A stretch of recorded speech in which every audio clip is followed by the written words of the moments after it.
what was your biggest failure? How should I answer a question like that when I'm stuck? So a couple things I want to talk about. So what teachers do is they repeat questions.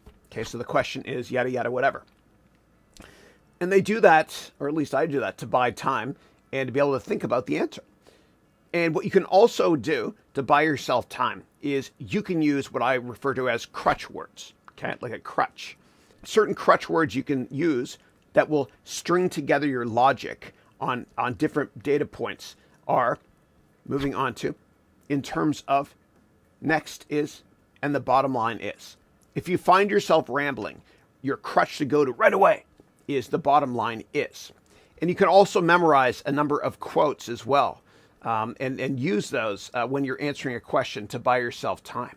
So if somebody asks you a question about presenting, you can say, Maya Angelou once said, people might not remember what you said, but they'll never forget the way you made them feel.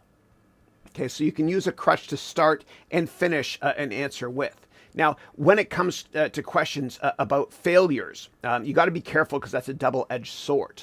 Okay, and what I want you to do is I want you to set up what's called a straw dummy of an argument. So when you go into the cornfields or the wheat fields, there is a fake person that's a straw dummy. And that's the weak argument I want you to set up, and I want you to turn a weakness into a strength as follows.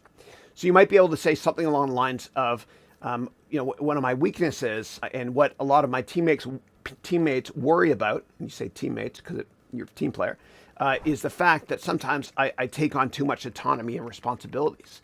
And I tend to work every day of the week. And I do this because I'm very passionate about what I do. I don't see this job as a job. I see it as something I'm very passionate about that I would do in my spare time as well. And as a result, I tend to put in very, very long hours.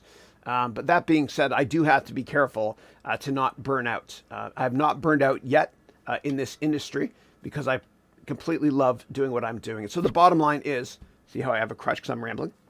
The bottom line is, as Confucius said, find an occupation you love and you'll never work a day in your life. I don't have a job, I have a passion. Okay. So what we did there is we used a bunch of crutches, moving on to in terms of yada yada. And because I was rambling, you notice I was, right, to be honest, I immediately said the bottom line is, and I used also a quote as well to buy myself time. And it's because it's inspirational and fun as well.